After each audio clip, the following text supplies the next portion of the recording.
Queridos, eu convido vocês a abrirem as suas Bíblias comigo no livro de Daniel, no capítulo 3. Livro do profeta Daniel, capítulo 3. A você, nosso amigo, que acabou sintonizando agora há pouco, que Deus o abençoe, você é muito bem-vindo a estar conosco e assistir o nosso culto sábado após sábado. Eu noto nesta manhã também alguns amigos que estão conosco, possivelmente vindo de outros lugares, outras igrejas. Que Deus abençoe, vocês todos são muito bem-vindos a estarem conosco na casa do Senhor. Que a bênção de Deus esteja sobre você. Nós vamos ao livro de Daniel no capítulo 3, e eu peço gentilmente que você abra a sua Bíblia.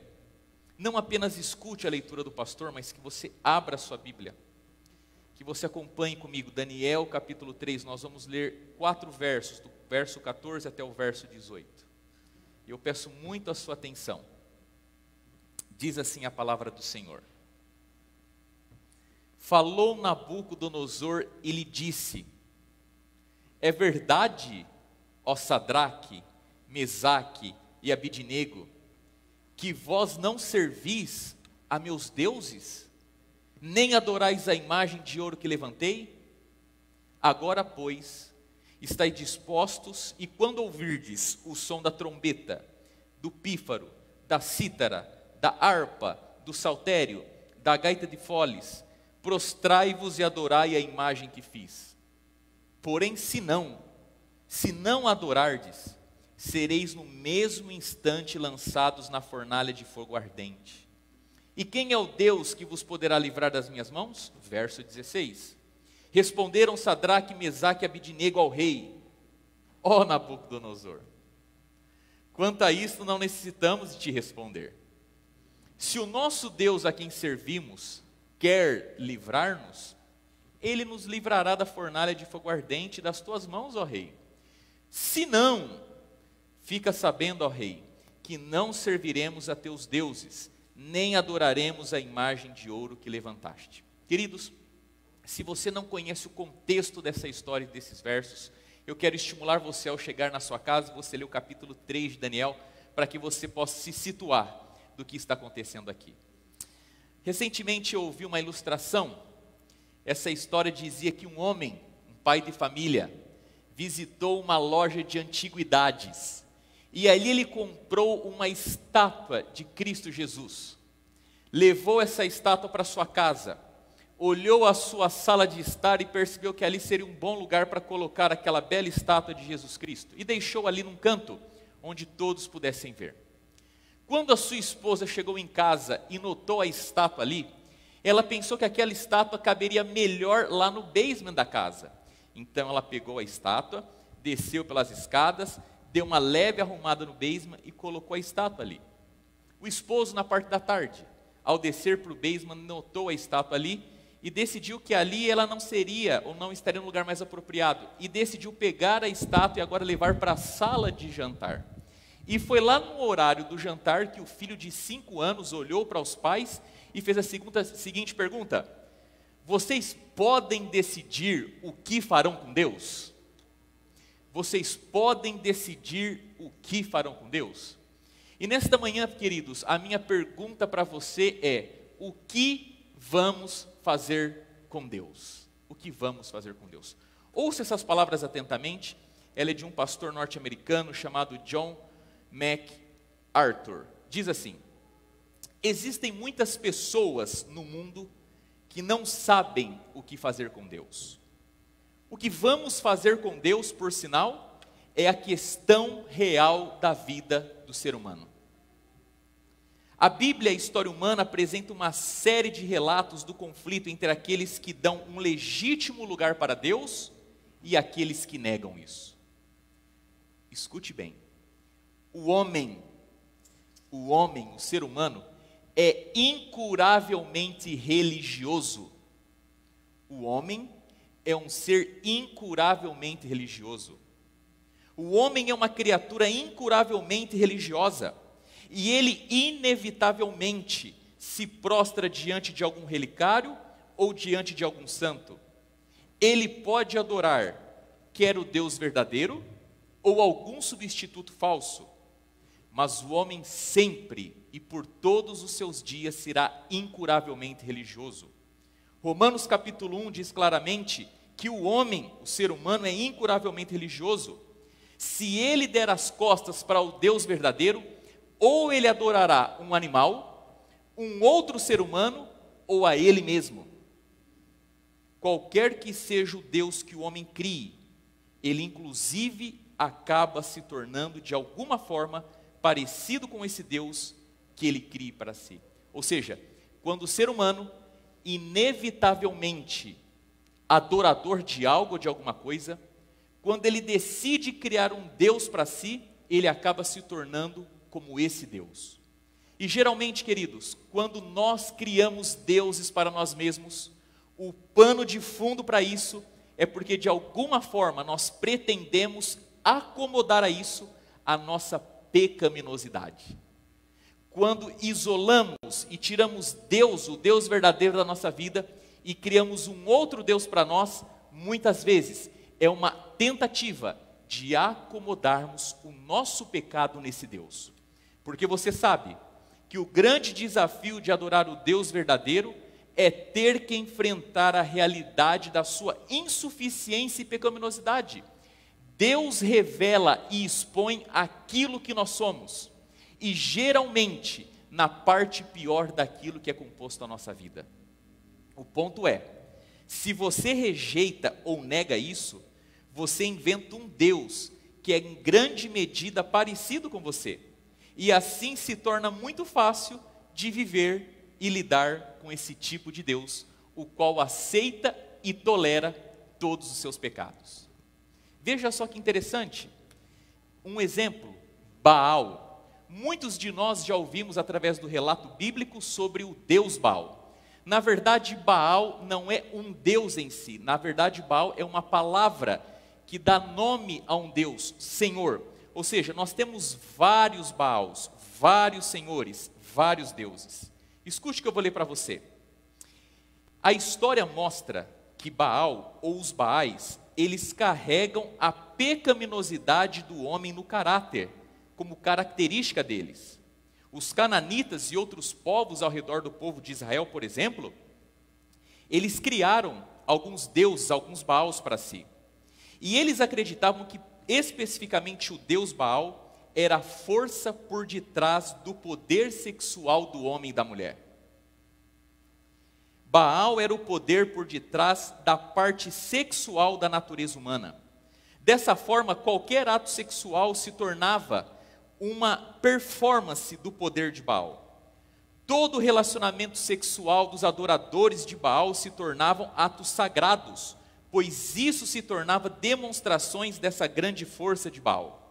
Em consequência, agora os templos de Baal descritos na Bíblia e na história estavam ocupados por sacerdotisas, que eram conhecidas como prostitutas sagradas.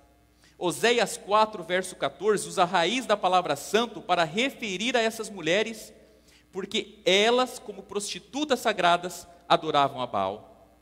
E cada vez que uma mulher, dentro do templo, como uma prostituta do templo, tinha um intercurso sexual com outra pessoa, era como se você estivesse se unindo ao Deus Baal, um verdadeiro consumado ato de adoração. Dessa forma fica claro e para o que o homem cria os seus próprios deuses, senão para acomodar sua própria vil pecaminosidade. E a minha pergunta para você nesta manhã é: o que faremos com Deus? Queridos, eu quero voltar um pouco na história, não na história tão antiga, mas uma história recente de alguns séculos atrás. Gostaria de voltar com vocês nesses dois episódios. Século XVI, nós temos a Reforma Protestante. Martinho Lutero e alguns outros protestantes, eles causaram uma grande reforma na vida religiosa da época. A religião tradicional e medieval recebeu um sério golpe, porque Martinho Lutero, com os outros pais da reforma, decidiram agora trazer a Bíblia para o centro da religiosidade. A reforma protestante, entre algumas virtudes e vantagens, colocou a Bíblia no seu devido lugar. E sistematizou isso de 5 formas, os solas que a gente conhece. Sola Escritura, só a graça, somente a fé, somente Jesus, somente glória a Deus. A Reforma Protestante, por sinal, ela trouxe não apenas o estudo da Bíblia, mas o estudo através das escolas. Um dos avanços da Reforma Protestante foi as pessoas terem como se engajar ao estudo nas escolas, e o estudo da Bíblia como centro da vida. Na Reforma Protestante, o homem, ele olha a Deus e vê Deus como centro da vida. A Bíblia é a expressão, é a revelação de Deus para o homem. E alguns países aderiram fortemente à Reforma Protestante, como por exemplo, Inglaterra, Escócia. Só que 2 séculos mais tarde, no século XVIII, a gente percebe que a Revolução Francesa, que não aderiu profundamente à Reforma Protestante, decide romper com todo e qualquer indício ou sinal da Reforma Protestante através da religião e da Bíblia. E enquanto a Reforma Protestante pregou os 5 somente, a Revolução Francesa trouxe os 3 pontos do seu 3 pilar: igualdade, fraternidade e liberdade. E a Revolução Francesa nada mais foi do que um romper com a Bíblia. Era uma revolução anti-Bíblia. A Revolução Francesa, por sinal, sobre o pretexto de que a religião e a igreja eram corruptas, decidiram abolir qualquer vestígio e indício da Reforma Protestante. Um século mais tarde, eu não vou dizer como fruto direto, mas como um ato vindo do pensamento da Revolução Francesa, 3 movimentos surgiram no século XVIII. Lembrando a você que a Revolução Francesa, ela quer tirar Deus do centro e colocar o homem no centro. O problema, querido, é que no nosso DNA, nós precisamos de adorar alguma coisa, alguém. O homem é incuravelmente religioso. O homem precisa de conviver com Deus, nem que seja para negá-lo, mas ele precisa. E a Reforma Protestante tira Deus do centro e tenta colocar o homem no centro e na medida de todas as coisas. O homem e sua razão, a iluminação da mente humana como capaz de perceber toda a realidade.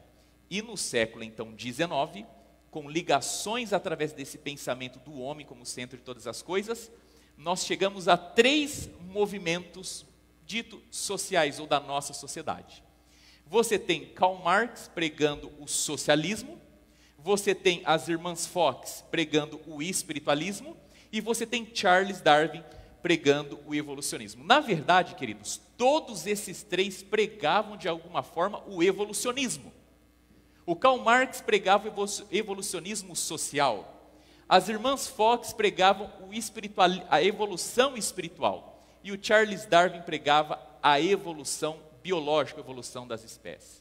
E esses 3 movimentos revelam o homem como centro e a medida de todas as coisas. Agora veja, essas 3 correntes, elas tinham como propósito e plano ser infiltradas e penetrar na mente da sociedade. Na verdade, o que eles tinham como plano é que essas 3 correntes formassem o worldview, a cosmovisão do ser humano. Eu já falei sobre isso aqui no passado, queria apenas relembrar. O que é o worldview, a cosmovisão? São lentes, mapas conceituais através dos quais as pessoas enxergam a realidade. Eu vejo que alguns de vocês usam óculos, seja de grau ou seja de sol. Quando você coloca um óculos, você está ajustando os seus olhos para que enxergue a realidade da melhor maneira possível, ou da maneira mais adequada. O worldview é isso, é como nós enxergamos a realidade. Só que toda cosmovisão, e todos nós temos cosmovisão, ela é composta de 3 elementos. Ela é composta de histórias, é composta de narrativas ou metanarrativas ou grandes narrativas, e é composta de conceitos. Quais são as histórias? Sabe a história que você conta para o seu filho, da sua filha, da sua infância?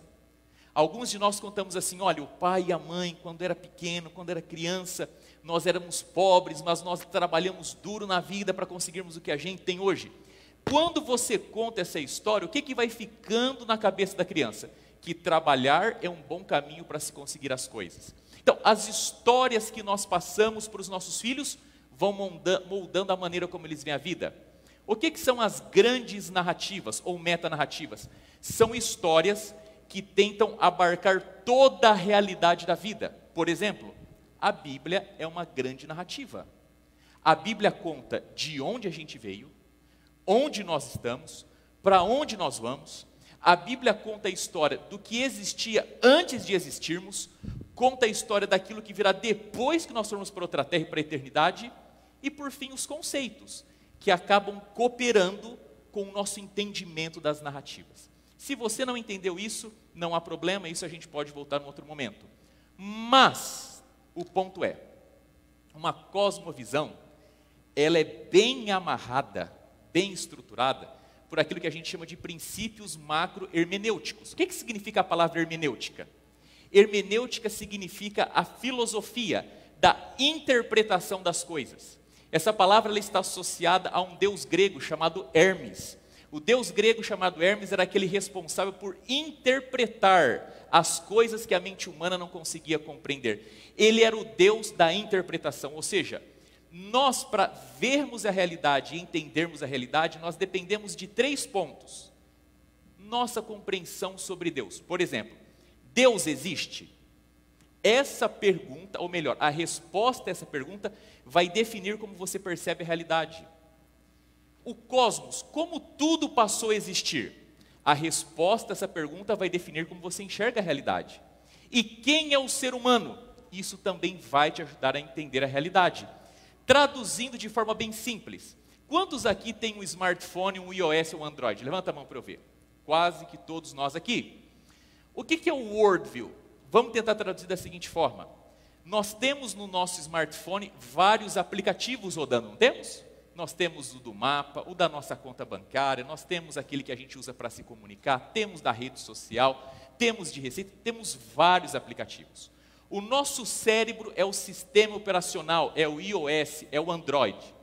Os aplicativos que a gente coloca para dirigir e tornar mais fácil a nossa vida são as histórias, os conceitos e são as grandes narrativas.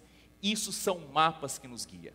Acontece, queridos, que o evolucionismo social de Karl Marx, que o evolucionismo biológico de Darwin e que o evolucionismo espiritual das irmãs Fox foram aplicativos que foram colocados na cabeça da nossa geração depois do século XIX. E se nós olharmos a fundo a nossa sociedade, nós vamos ver que essas 3 correntes estão muito bem presentes na nossa vida, de forma direta, indireta, explícita e implícita. E qual que é a consequência disso para nós hoje? Vejam só, nesta manhã, eu gostaria de focar com você na narrativa bíblica e no modelo ateísta de evolução. E talvez alguém se pergunte assim, mas pastor, que tema que é esse para sermão nesta manhã? Evolucionismo, Bíblia, queridos. Nesta série que eu estou fazendo aqui com vocês, parte do que me motivou a falar sobre isso foi visitando alguns pais e mães, conversando com alguns meninos e meninas que estão indo para as escolas, estão sendo bombardeados dia e noite sem parar por isso. Eu estava ontem no acampamento de Desbravador e conversava com alguém que me dizia, pastor, a minha filha está muito feliz na escola onde ela está, porque na escola de onde ela veio, 7ª série, os meninos e as meninas não param de reclamar para minha filha, de que, embora estejam ali para estudar o que todo mundo sempre estudou, ficam colocando um monte de coisa na cabeça deles que não tem nada a ver com escola.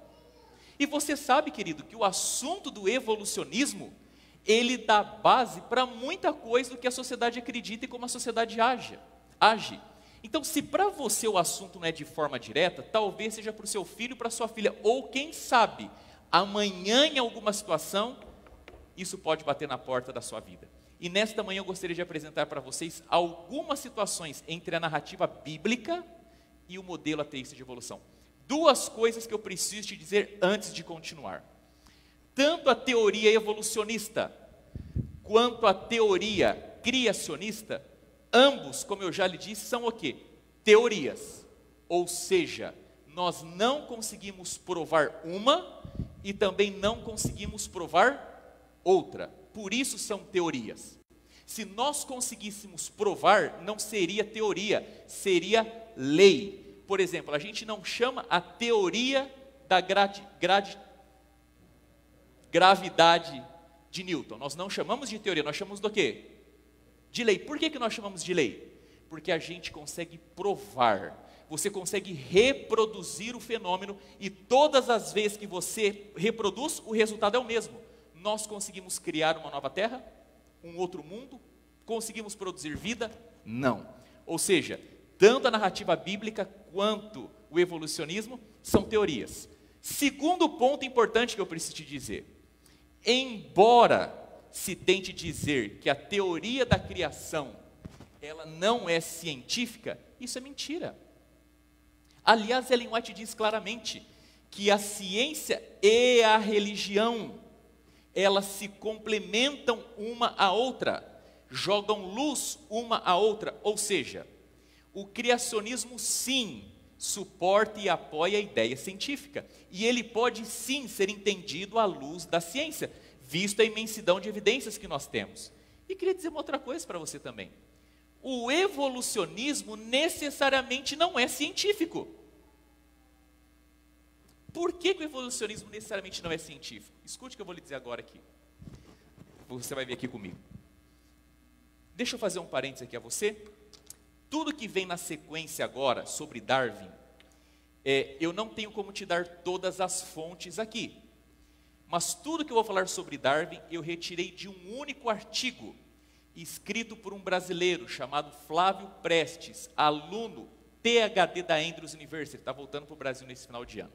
Ele é um amigo, um companheiro de estudo, e ele desenvolveu um artigo brilhante, são 38 páginas, e tudo que eu vou falar para você aqui sobre Darwin, eu retirei deste artigo, eu posso depois passar isso para você, e lá tem todas as fontes, é um artigo científico muito bem trabalhado.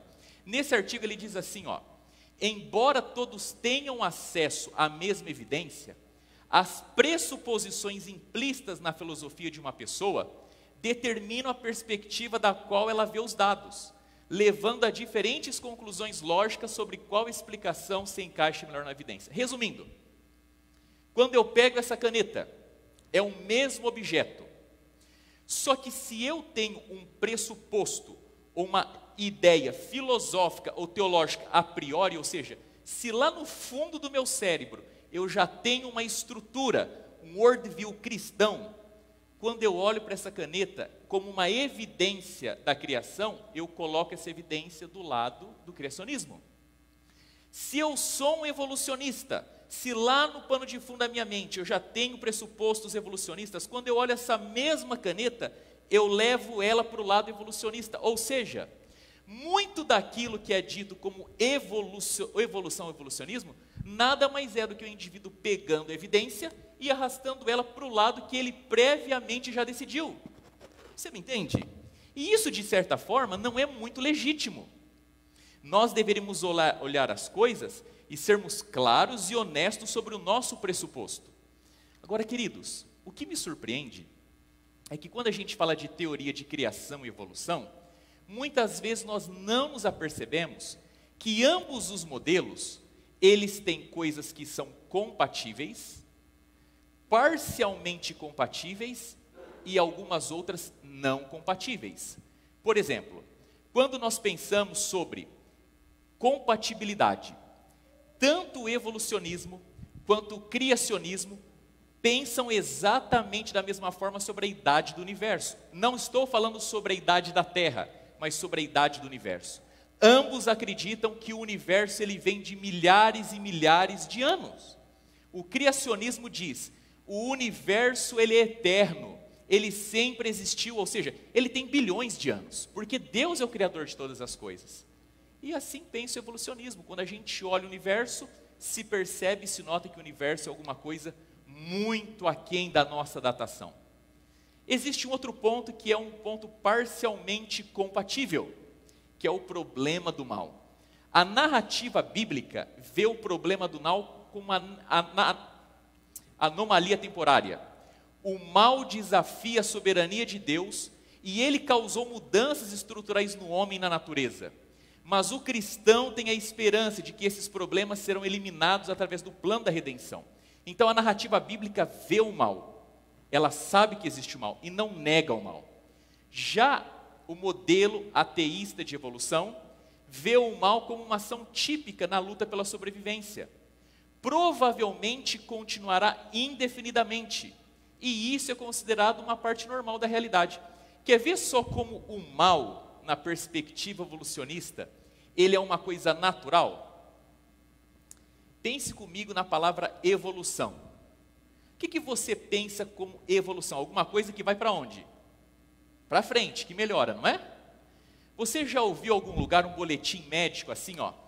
Eu queria nesta tarde informar que o paciente Marco Faria evoluiu para óbito.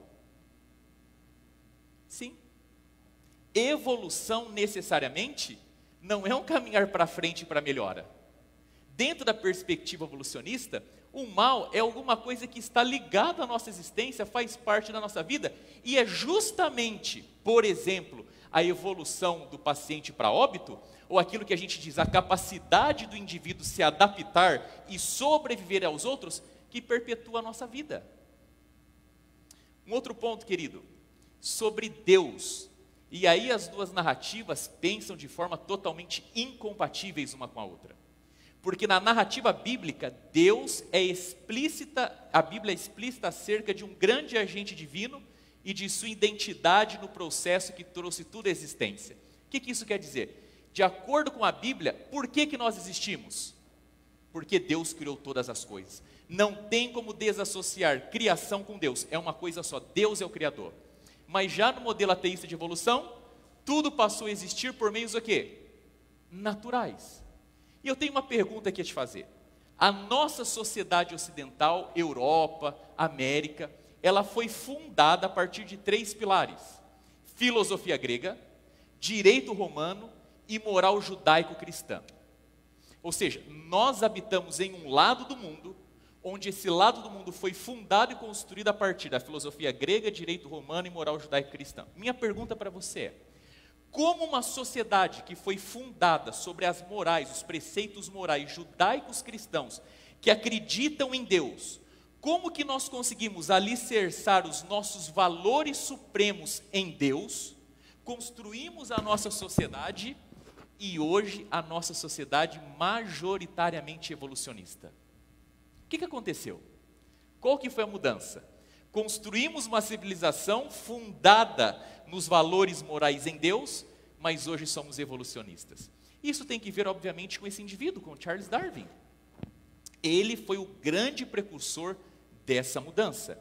E eu vou tentar te explicar de forma bem sintetizada. Veja só, para que a gente possa entender um pouquinho melhor sobre esse indivíduo, nós precisamos de perceber algumas coisas sobre eles. Primeiro ponto, escute bem, queridos. Charles Darwin não era ateísta. Aliás, ele não pregou o ateísmo. Charles Darwin não era ateísta e ele não pregou o ateísmo. Charles Darwin era deísta, que mudou seu espectro religioso para um agnóstico, para o agnosticismo. O que é um deísta?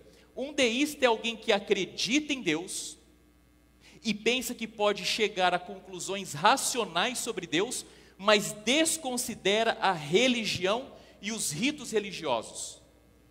E o que é um agnóstico? É alguém que, quando é indagado sobre Deus, ele diz assim: olha, existe? Não sei. Não existe? Também não sei. Um agnóstico teísta diz assim: não sei se Deus existe, não posso provar se ele existe, mas não posso negá-lo. Um agnóstico ateísta diz assim: olha, não sei se existe, não posso provar se existe, e espero que não exista. Então, o Charles Darwin, ele não se postula a si mesmo como um ateu. Um outro ponto, ele não quis provar a inexistência de Deus. Os escritos de Charles Darwin nada tem que provar que Deus não existe. O que ele quis fazer? Ele quis desassociar a criação de Deus.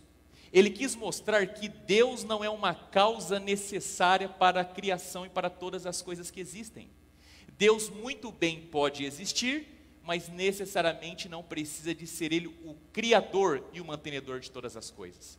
Um outro ponto, a elite cultural de Charles Darwin vivia na Inglaterra, numa sociedade onde a elite cultural, embora muito pensante, era uma elite que acreditava em Deus, mas não lia a Bíblia. Era uma elite também deísta. Igreja e ciência nos dias de Charles Darwin existia normalmente. Um outro ponto que me chama a atenção, religião cultural. Você sabe qual que é a religião cultural? É a religião que nós acreditamos em Deus, mas a gente não sabe quase nada dele. A gente acredita que ele existe, mas com a Bíblia e com a revelação dele, a gente não tem menor contato. A gente não sabe de nada. Então, essa era a religião do momento, dos dias de Darwin. Acreditamos em Deus, mas não sabemos nada sobre ele. Ministério pastoral. Acredite se quiser, Charles Darwin abandonou a carreira de médico para estudar para ser pastor. Se matriculou na escola, assistiu aulas e quis se tornar um pastor. Naquela época, ser pastor dava algum dinheiro, tinha algum status, tinha incentivo do governo e estudou para ser pastor. Só que Charles Darwin sofreu uma forte influência desse indivíduo chamado Charles Lyell. Quem que é esse homem? Esse homem era um geólogo. Só que esse homem foi responsável por uma grande ruptura, porque até os seus dias a geologia era uma arte anti-intelectual, muito ligada às questões de dilúvio e com pouco profissionalismo. Mas esse homem se debruçou na tentativa de desassociar a geologia do dilúvio da narrativa bíblica. Compôs 3 livros e publicou esses 3 livros. Esses livros são fortíssimos e fazem sucesso e fama até hoje. E realmente ele se tornou uma quebra de paradigma na geologia. E Charles Darwin se tornou muito íntimo, muito próximo, amigo pessoal, recebeu dessa influência. E o último ponto sobre Charles Darwin, ignorância bíblica. O Charles Darwin chega a rir de si mesmo quanto a o seu pouco conhecimento da Bíblia. Ele chega a dizer que ele acreditou que estava na Bíblia a informação de que a Terra tinha 6.000 anos de idade. E para terminar essa parte, eu queria colocar para você o seguinte: a descrença de Darwin em um Deus benevolente que interage diretamente com a criação não provém de sua ciência, mas majoritariamente do problema do mal em 3 aspectos. Ou seja, tudo que Charles Darwin escreveu não vem a partir de uma base científica, mas vem de uma percepção entre a relação de um Deus bom e poderoso e o problema do mal. E essa percepção do mal dele vem por 3 formas: natureza, vida pessoal e teologia. Qual que era o problema natural que Charles Darwin tinha? Quando ele olhava para a natureza e ele via um bicho comendo o outro, ele via devastação, via miséria, via os catástrofes naturais. Aquilo não fazia sentido. Como um Deus bom, um Deus de amor, pode permitir que a natureza se comporte dessa forma? Um outro ponto, e talvez esse seja o mais grave, a vida pessoal. O filho de Charles Darwin diz que durante 40 anos da sua vida, ele não teve nem um dia de uma vida saudável como um homem normal. 40 anos, nem um dia saudável como um homem normal. Sua saúde era fraca, debilitada. Segundo aspecto, ele sofreu 3 grandes golpes, 3 grandes perdas. Em 1842, ele perde um filho, seu 3º filho. 1848, ele perde o seu pai. Em 1851, ele perde a sua filhinha, Anne, uma menininha doce, querida, amável, pupilo dos seus olhos. E ela morreu nos seus braços, agonizando e sem conseguir respirar. Diante da 3ª situação é que o quadro se fecha, a teologia de Charles Darwin. Ele ainda cria, de acordo com a teologia tradicional e medieval, sobre a existência do inferno. Depois que nós morremos, nós podemos ser mandados por Deus para o inferno. E ele tinha grandes preocupações em relação ao seu pai, os seus irmãos e aos seus amigos. E dessa forma, querido, Charles Darwin alicerça as suas premissas e prerrogativas para escrever o seu primeiro livro, Origem das Espécies. Mas eu gostaria de colocar para você claramente: a descrença de Charles Darwin não era motivada por premissas, era motivada por premissas não científicas. Ou seja, o que embasa o seu livro não é ciência. E a segunda frase diz: A teoria da evolução de Darwin era uma teodiceia. O que é uma teodiceia? É você procurar uma doutrina ou argumentos que fale sobre exatamente o problema do mal na Terra, tendo um Deus que se diz bom e poderoso. Ele propõe uma solução para o antiguíssimo problema do mal. O livro de Charles Darwin, ele foi escrito para mostrar que é possível você olhar a natureza e ver todo esse problema que existe aqui de dor, sofrimento, morte e problema, e ainda assim acreditar num Deus que é bom e poderoso. Ele está desassociando Deus da criação. Mas o fato em si é que Charles Darwin não é ateísta e não está escrevendo contra Deus. Ele está, na verdade, justificando o problema do mal em relação à existência de Deus. Charles Darwin escreveu esse livro, mas 15 anos antes dele publicar esse livro, um outro livro foi publicado por esse homem chamado Robert Chambers. Esse livro, ele veio 15 anos antes do livro de Darwin. E esse livro foi um livro que também foi uma quebra de paradigma. Até hoje esse livro é visto, lido e estudado. Acontece que quando esse livro foi publicado, ele estourou. Foi um sucesso, mas também foi um sucesso de crítica. Tanto é que o Robert Chambers, ele não assinou o livro. Ele publicou no anonimato. E só depois de algum tempo que ele se revelou como aquele que escreveu o livro.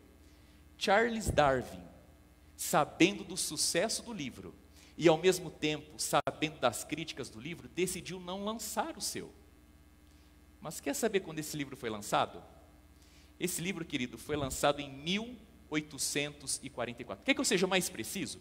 Esse livro aqui, ele foi lançado em outubro de 1844.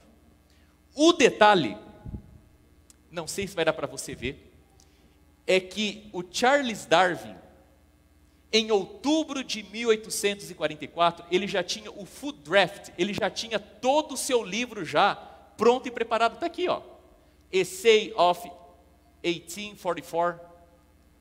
Em 1844, Charles Darwin já tinha o seu full draft, o seu rascunho pronto sobre o livro Origem das Espécies.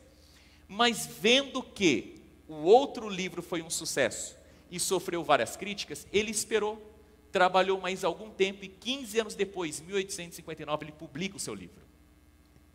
Mas a minha pergunta para você é, o que em 1844, em outubro, está acontecendo também? Queridos, em 1844, mais precisamente em outubro, dia 22, está acontecendo algo profetizado na Bíblia em Daniel. O Yom Kippur adventista está se iniciando ali o juízo investigativo. Enquanto Charles Darwin e outros da sua época estão escrevendo uma teodiceia que visa desconectar Deus da realidade do mal, a igreja adventista, depois de passar por um grande e profundo desapontamento. Me permita fazer uma pausa aqui e dizer algo a você.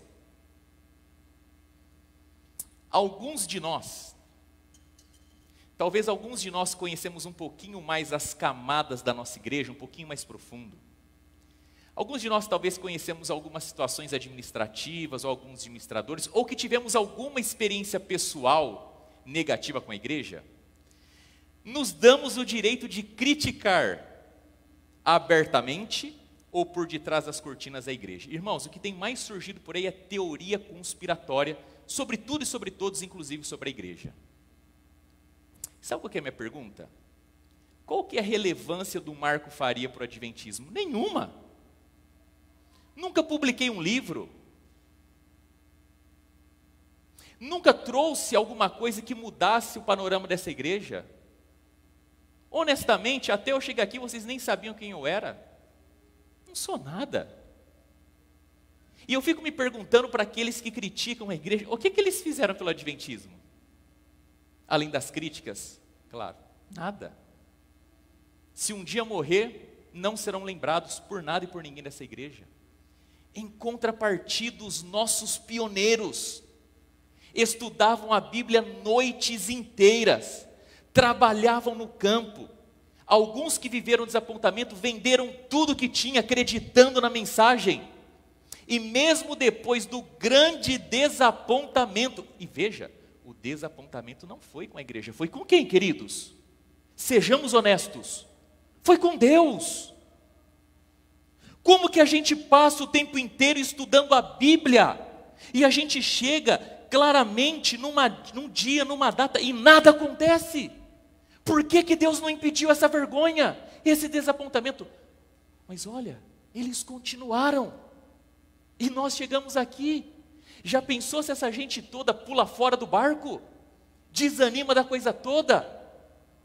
E essa gente, querido, trouxe a cabo a igreja até hoje, e por isso, quando eu penso em criticar alguma coisa, ainda que de forma legítima, sabe o que eu faço? Eu pego essa minha insignificância e guardo ela do lugar onde ela nunca deveria ter saído. Porque enquanto eu não for capaz de trazer alguma coisa significante para a história geral da igreja, que Deus tenha misericórdia de mim, que eu seja um para servir e levar a missão avante. E queridos, um outro ponto que me chama a atenção: enquanto o erro está caminhando e progredindo, Deus está cuidando de levantar um outro movimento. Porque enquanto a sociedade está falando de evolucionismo social, evolucionismo biológico, evolucionismo espiritual, a Bíblia está falando totalmente o contrário. Somos seres que estamos caminhando ladeira abaixo para a morte. E queridos, assim como essa história do evolucionismo estava tentando moldar o worldview das pessoas, a senhora Ellen White, mensageira do Senhor, sistematizou através dos seus livros e da sua obra todo o grande conflito. E eu pergunto para você, o que é o grande conflito? O grande conflito é a teodiceia de Deus, é a verdade presente para os últimos dias. O grande conflito é Deus dizendo que existe um Deus poderoso, um Deus de amor, um Deus benevolente, mas que sim existe o mal. Mas o mal não foi causado por Deus. O mal é fruto de um conflito cósmico nascido e criado lá no céu, e que chega à terra quando o homem e a mulher fazem um mau uso do seu livre-arbítrio, e o mal se instala aqui. Mas diferente do evolucionismo, que aceita e normatiza o mal, a mensagem do grande conflito é: dai glória a Deus, o seu juízo está vindo, e o juízo de Deus acontece para restaurar as coisas na sua normalidade, no seu plano original. Você consegue perceber comigo, querido, que nós vivemos entre duas realidades, dois modos de enxergar a vida e o mundo? De um lado, vamos desassociar a Deus. Só que eu pergunto para você, quando desassociamos a Deus do mal, nós nos tornamos agnósticos, duvidosos. Mas se por um outro lado também, nós atribuímos o problema do mal, eliminando o inimigo de Deus, quem que é o causador do mal? O próprio Deus. Mas eu louvo ao Senhor porque a Bíblia e a mensagem profética, de maneira bem clara, alinhada e sistematizada, nos mostra qual é a verdade do começo, de onde nós estamos e do nosso fim. E dessa forma eu quero voltar com você agora para Daniel capítulo 3, verso 14 e 18. Queridos, nós lemos aqui o texto no começo. E eu pergunto para você, o que nós temos nesses 4 versos aqui? Nós temos 2 tipos de religiosidade ou de religião. Nós temos a religião de Nabucodonosor, que é a religião do imediato, é a religião do presente. Veja comigo o verso de número 15. Ele começa dizendo, agora, e lá na parte final diz assim, no mesmo instante, Nabucodonosor diz, se agora vocês não se prostrarem, não se ajoelharem, no mesmo instante vocês serão lançados na fornalha. É a religião do imediato, do presente. É a religião que vive sobre o presente, desconsiderando ou negando o futuro. Sabe qual que é a religião aqui de Nabucodonosor? Não é a religião que transforma a vida, é a religião que se pauta por melhorar a sua vida. A religião de Nabucodonosor é a religiosidade da conveniência. É a religiosidade onde não preciso de um pastor, eu preciso de um terapeuta emocional. É a religiosidade que vive para tentar me estimular a um crescimento financeiro. É a religiosidade que mostra a Deus não como o Senhor da minha vida, mas para um médico para me curar das minhas enfermidades. Essa é a religiosidade mostrada do aqui, do agora. Se você não fizer isso, a consequência é essa. E qual que é a religiosidade dos amigos de Daniel? É a religiosidade centrada no futuro. Verso de número 17. Melhor, verso de número 17, perdão. Se o nosso Deus a quem servimos quer livrar-nos, Ele nos livrará da fornalha de fogo ardente das tuas mãos, ó Rei. O nosso Deus poderá nos livrar. Não temos certeza se, mas nós confiamos, porque nós temos esperança de que no grande conflito, as coisas não são medidas apenas pelos resultados do presente. Nós temos esperança no futuro. Na perspectiva do grande conflito, para nós o tema do fim não é de desespero, é de salvação. Mas quer saber mais? Quando a gente olha a história, a gente percebe um outro elemento. Por 2 vezes no texto aparece a expressão em aramaico, renlá. Lembrando a você que Daniel tem 12 capítulos, 6 escritos em hebraico, 6 em aramaico, e a parte aramaica do texto aqui no capítulo 13 diz assim, renlá, se não adorarem a imagem, vão ser jogadas na fogueira. E os amigos de Daniel respondem para Nabucodonosor, se não, ó rei, fique sabendo. Qual que é a religião de Nabucodonosor? É a religião da causalidade mecânica. É a religiosidade do toma lá da cá. É a religiosidade da performance, da estética. É a religião da barganha. Eu tenho que fazer isso para alcançar aquilo. Se eu agir dessa forma, eu vou ganhar isso. Era o que Charles Darwin tinha na sua ideia. Se a gente não for bom, nós vamos para o inferno. Só que qual que é a religiosidade dos amigos de Daniel? É a religiosidade da liberdade. Porque, queridos, só pode ser livre quem pode escolher. Um viciado não é livre por quê? Porque ele não consegue dizer não para determinada coisa. Ele é refém daquilo. E os amigos de Daniel vivem a liberdade de uma religião da qual eles podem dizer não para o homem mais importante do mundo. Não, rei, nós não iremos nos curvar. E queridos, não se engane e não se ilude. O que está em jogo aqui para os amigos de Daniel não é a vida e a morte. O que está em jogo para os amigos de Daniel é a obediência ou não. Porque na religiosidade da liberdade, Deus é soberano na minha vida. Por isso eu posso escolher Ele, mesmo que eu vá morrer.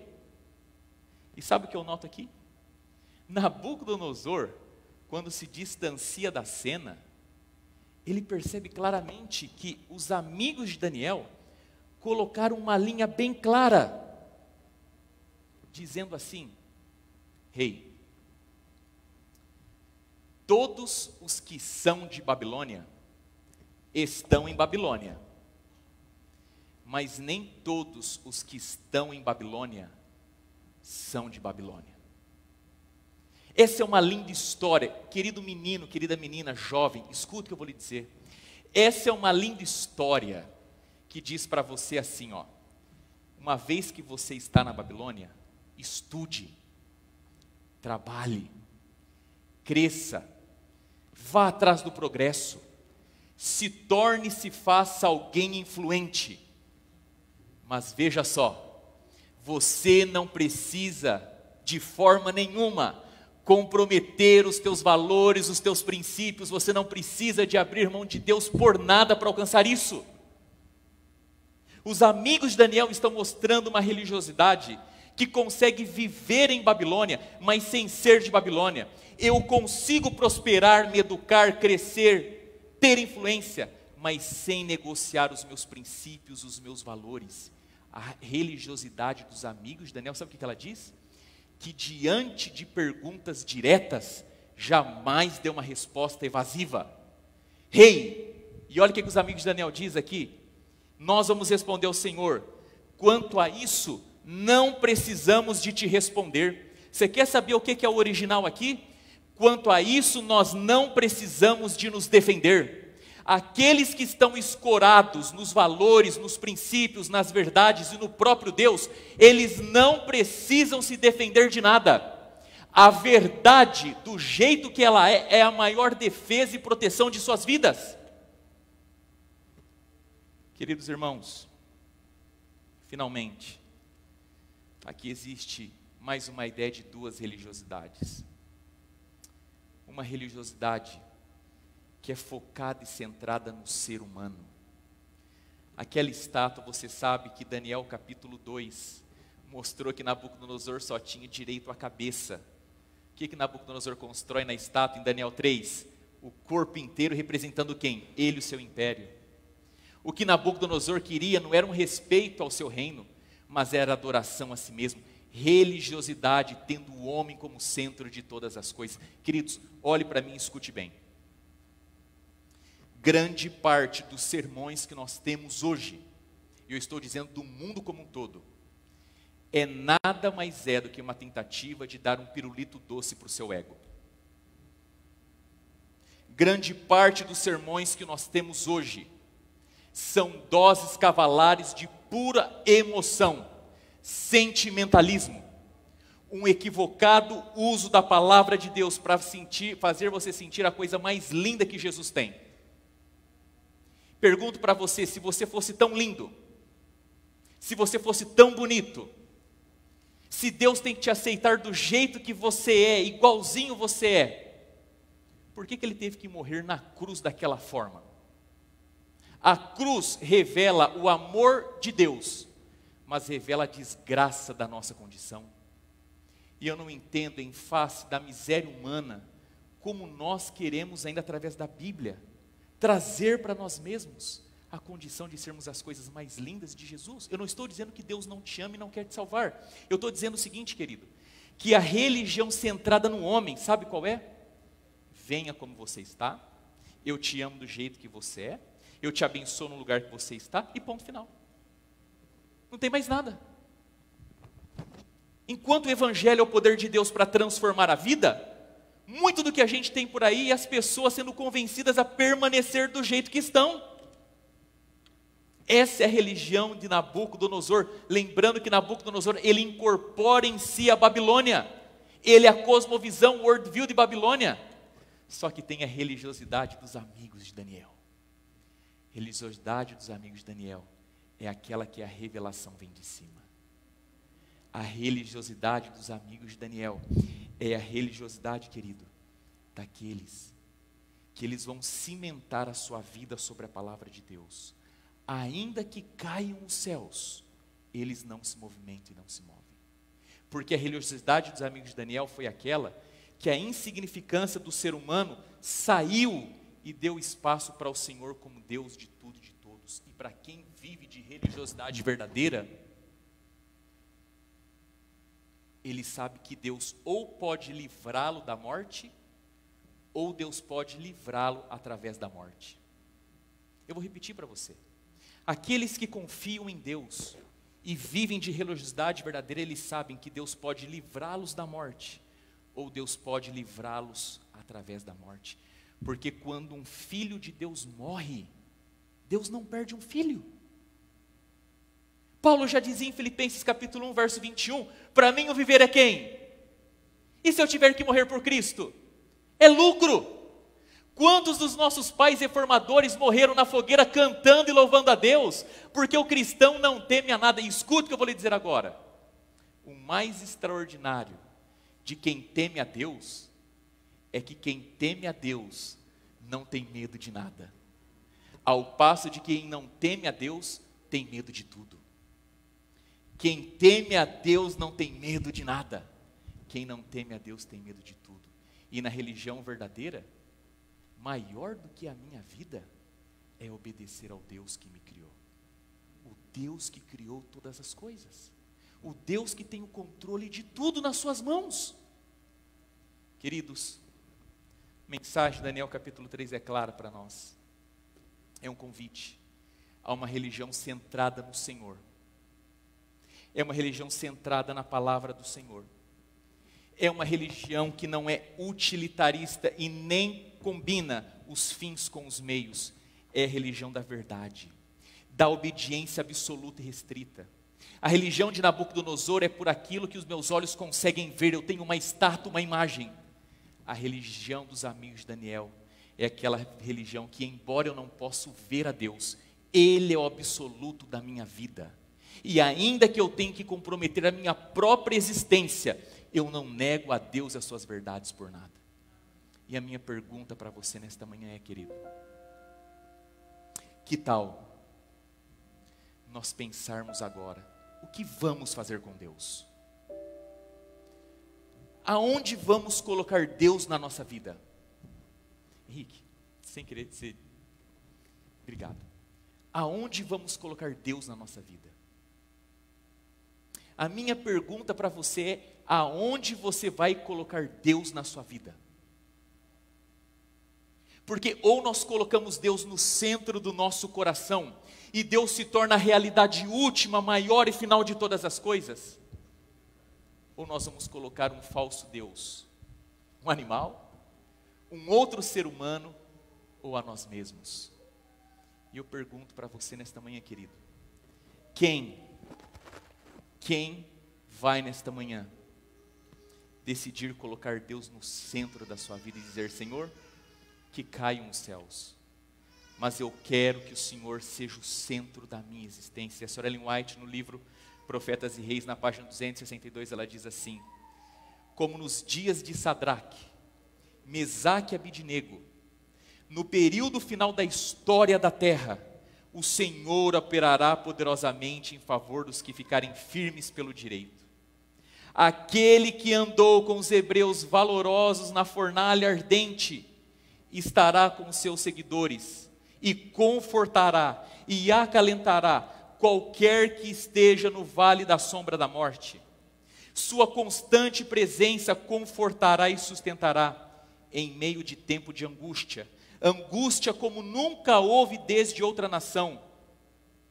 Seus escolhidos ficarão firmes. Satanás com todas as forças do mal não podem destruir o mais fraco dos santos de Deus. Anjos magníficos em poder o protegerão, e em favor deles Jeová se levantará como Deus dos deuses, capaz de salvar completamente aqueles que nele puseram sua confiança. Queridos, nesta manhã Deus fala assim para você, coloque a sua confiança completamente em mim, faça o certo, deixe as consequências, os resultados comigo, porque eu posso te livrar tanto da morte, como através da morte, mas o final para todos no grande conflito é o mesmo, Deus é amor, e Ele resgatará e salvará todos aqueles que depositaram a sua confiança nele. Eu gostaria de orar por você nessa manhã, para que você deposite o seu coração e a sua vida, a despeito das circunstâncias, completamente na mão de Deus. Eu desconheço e não sei o que você tem passado, o que tem tocado a sua vida, querido, mas Deus o sabe. E aquele que andou na fornalha, quer andar também na fornalha da sua vida. E eu termino contando uma última ilustração. Uma vez, um bombeiro foi entrevistado. E perguntaram assim para ele, me diga uma coisa, qual que é o lugar mais seguro para eu ir em caso de incêndio? Você sabe qual que é o lugar mais seguro para ir em caso de incêndio? E o bombeiro respondeu de forma bem simples, corra para onde o fogo já passou. O fogo não volta ali. Queridos, se a sua vida está como os amigos de Daniel em plena fornalha, corra para onde o fogo já passou. O fogo passou pela cruz. Corra para Jesus. Ele já entrou na fornalha uma vez, Ele entra tantas quantas forem outras vezes necessário com você. Mas por favor, não negocie nada na sua vida. Lute e se esforce pelo que é certo, e Deus irá abençoar. Senhor Deus que estás nos céus, em nome de Cristo Jesus, o Rei da Glória, o Senhor do Universo, nos permita, através da palavra, e só da palavra, mergulharmos profundamente num relacionamento com o Senhor, ó Deus. Querido Pai, às vezes tudo que o Senhor precisa é de uma decisão. Eu quero orar pelos meus amigos que estão nos assistindo através da internet. Que o Senhor abençoe essa casa, esse lar, essa família, esse indivíduo que está nos assistindo. Por alguma razão ele acessou o canal da nossa igreja e está ali. Que o Senhor abençoe esses que vão assistir futuramente no Facebook. Mas eu quero colocar a congregação, as ovelhas do meu rebanho que o Senhor me deu a pastorear nas tuas mãos também, Deus. Existem pessoas aqui que estão travando grandes lutas em Babilônia. E essas lutas têm colocado elas contra a parede, contra si mesmas e contra os valores que elas carregam. Deus, entre na fornalha com esses indivíduos, com esses filhos do Senhor, e os ajudem a permanecerem direitos, corretos, inabaláveis. Dá-nos a tua bênção para este sábado e para a nossa vida como um todo. Louvado seja o teu nome, em nome de Jesus. Amém e amém. Queridos, que Deus abençoe. Nós vamos ficar em pé agora, cantar a nossa música última. Eu vou estar à porta me despedindo de todos vocês. Que o Senhor o leve em paz, em sua proteção à sua casa. Que você desfrute de um bom sábado com a bênção de Deus.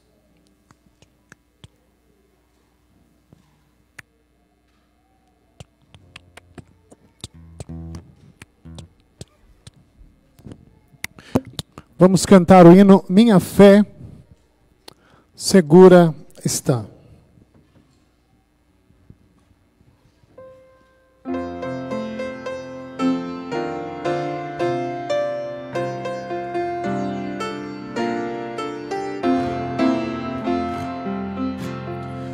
Bem segura está a tua fé, irmão, mesmo quando em tempos de aflição há de a não ficar firme a navegar, ou sem leme a esmo a flutuar.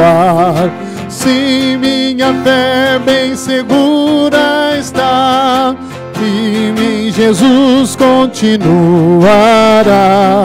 confiando em Cristo, em seu amor, Rei de triunfar sobre o tentador. Mesmo ao sobrevir grande temporal, minha nau não sofre nenhum mal. Ela bem segura navegará, pois que Cristo Mestre ao leme está. Se minha fé bem segura está, firme em Jesus continuará, confiando em Cristo, em seu amor, Rei de triunfar sobre o tentador. Quando a morte enfim me vier chamar, noite irá descer por sobre o mar. Mesmo assim com fé não terei temor, estará comigo o Salvador. Se minha fé bem segura está, firme em Jesus continuará, confiando em Cristo, em seu amor, Rei de triunfar sobre o tentador.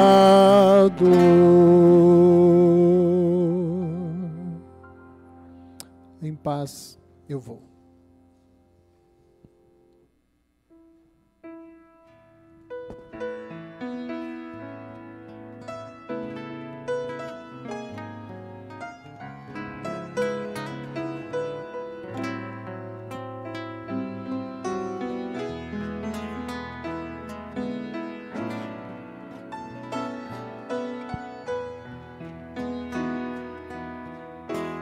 Em paz eu vou ouvir a voz de Deus. Em paz eu vou, estou feliz, achei abrigo